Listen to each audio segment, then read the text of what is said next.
ప్రార్థన. మహోన్నతమైన దేవ, సర్వోన్నతమైన తండ్రి, సర్వశక్తిమంతుడా, నిన్న నేడు మార్పు లేని మా మంచి యేసయ్యా నీకు వందనములు ప్రభువా.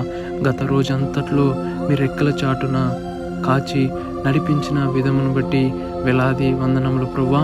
ఈ రోజులో ఈ ఉదయకాలపు సమయంన మొదటిగా మీకు ప్రార్థించుకోవటానికి ఇచ్చిన మహా తరుణంను బట్టి వందనములు ప్రభువా.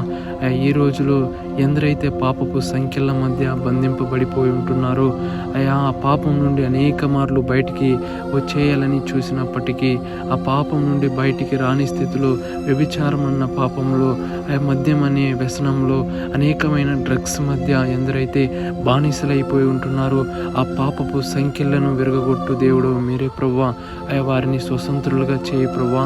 అయా, వారి పాపము నుండి వారికి విడుదల దయచే తండ్రి. ఈ రోజును బట్టి వందనములు తండ్రి.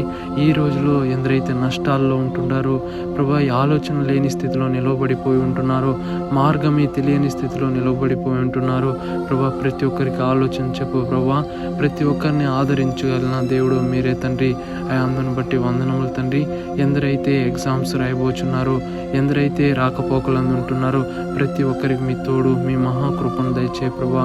ఎందరైతే అనారోగ్యాల మధ్య, అయా కన్నీరు మధ్య ఉంటున్నారో వారికి నీ పరిపూర్ణమైన స్వస్థతను దయచే ప్రభువా. అనుదినము ప్రార్థించుకొని మీ ఆలోచన వారి జీవితంలో నెరవేరాలని ఎందరైతే వేచి చూస్తున్నారో వారికి మీ తోడు, మీ మహాకృపను దయచేస్తారని, ఈరోజు అంతట్లో నడిపిస్తారని నజరేయుడైన యేసయ్య అతి పరిశుద్ధమైన నామం పేరట అడిగి ప్రార్థించి వేడుకుంటున్నాం మా పరమ తండ్రి.